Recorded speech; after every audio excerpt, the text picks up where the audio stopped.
right, your next report coming up, we got another comic. He is a local down here and a very good friend of mine and a very good friend of Portland Productions. So ladies and gentlemen, please put your hands together, Mr. Jason Wool.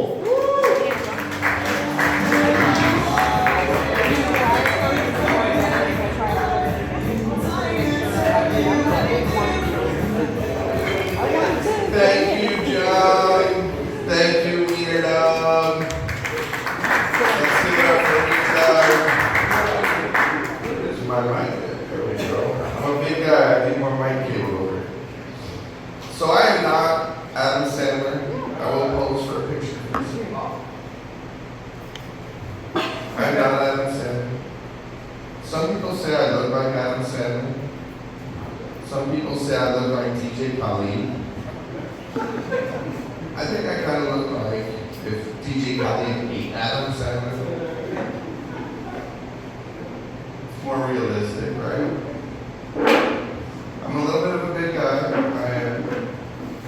Last time I saw more than just the tip of my penis, Obama wasn't out there. Do they have a bathroom here? Yeah, it's all the way in the back to the left. I miss Obama. I also miss seeing more than just the tip of my penis. Last time I looked in the mirror, one of those full-length mirrors naked, my belly button looked in the mirror and winked back at me and said, "Hey." Kind of like what a gay horse says, right? Or eats. You know what a gay horse eats? Hey. So, I am not Adam, like I said. I am Jason Wool. Wool like a sheep, W-O-O-L. I realized I needed to say this over the years, wool like a sheep, because people always think I say wolf, W-O-L-F. Right? One time I met a person named Wolf. I said, "Do people say your name right?" They're like, "No, we say it Wolf." They think we say, well, I'm like, fucking people don't know their farm animals. I'm like, what the fuck, people? I'm like, I'm not the wolf that's going to dress up in your grandma's clothes. Y'all remember that nursery rhyme, right? I'm more like the wolf in sheep's clothing that's going to ask her grandma to maybe take her dentures out so I can get some real head. Bend her over the bed like the gilf that she is, maybe. Head. So, thank you guys for joining us tonight. You guys play paddleball around here? Paddleball's a big thing these days. It's a very big thing. I just paddle my balls, but I don't play paddleball. It's always two ways to play a game, right? So, growing up, I had a couple of friends. My one friend Chris, my one friend Mike, and the three of us were dating these three girls. The six of us used to hang out together. And my one friend Chris, he was dating Faith. My other friend Mike, he was dating Hope. You know who I was dating? Charity. And I don't know if that was her future stripper name or she felt bad for me. Either way, she never asked me for money when I lost my virginity to her. I wasn't sure if I was supposed to pay her since it was the first time or it was special. I thought it was love, maybe. I was like, hey. She was like, baby, it's not love. Everybody's got to get back to their community. That's right. Well, you guys, here you go, my girls on that one. I like that. So, I said to her, she said, yeah, everybody's got to get back to their community. That's when I realized I was a non-profit project. It was the best donation, though, I must say, I ever made to charity. Definitely non-profit, non-tax deductible as well, right? So, I've lived here in Florida quite a long time, and I've lived here in Florida so long that I kind of consider myself a Floridian. And I do something that most Floridians kind of do, but a lot of people, when they hear it, they're like, ugh, really? And it's a typical Floridian thing. I love to eat alligator. It's something you really can't do in anywhere other part of the country. And I think it kind of makes me a Floridian because I love to eat alligator, right? But I also realize at the same time that I probably will never be a true Floridian. You know why?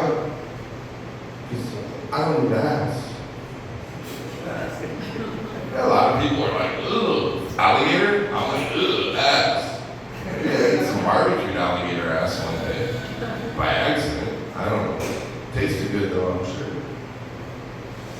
So, let's see. I was over here in Hialeah the other day, and I'm a definite gringo.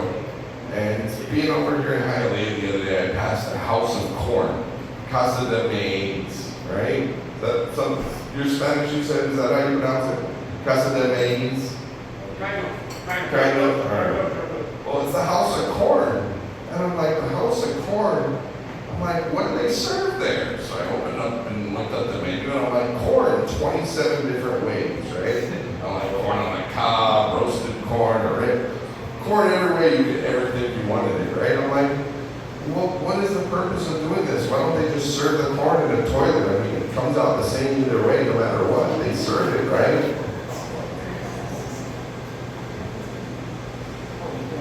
So,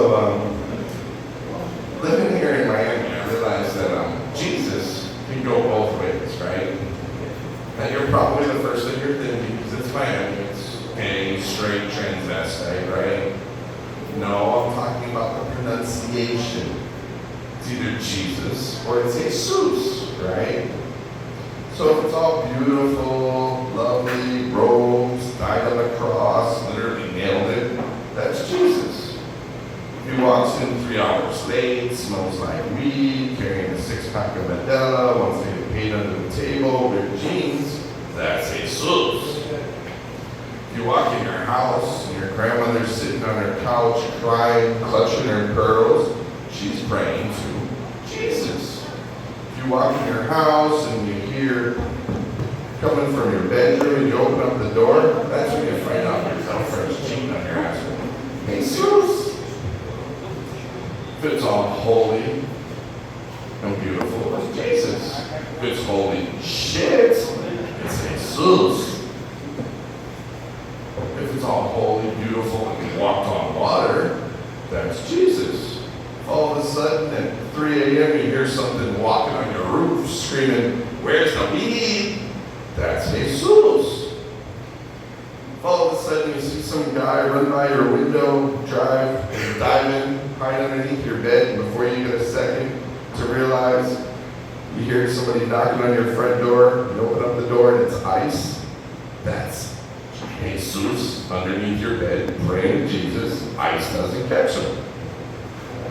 So, last one I have here for you guys is, over here in Miami, they're building these giant arches. Have you guys seen the arches they're building down by Biscayne Bay? They're way over budget, they're not hurricane-proof, fucked up concrete, all sorts of crazy shit. So I started doing some research into these things, and I realized that they're trying to emulate the St. Louis arches. You guys know what the St. Louis arches are? It's the gateway to the west, okay? And I'm like, okay, that makes sense, but what the fuck is Miami trying to emulate here? Like, what is Miami the gateway to? And I'm sitting there scratching my head for a minute, I'm like, the gateway to Cocaineville? So then that's when I really did a little bit more research, and I realized that the architect, and I cannot make this up if you do your research, that is building these arches, do you know what his name is? Donald McDonald. So Miami is getting Ronald, Donald, Mick, Golden, whatever, white arches, whatever you want to call them, cocaine, overdue things. And on that note, all I gotta say, guys, is thank you for my time and ba-da-ba-ba-ba. Miami. Have a good night, guys.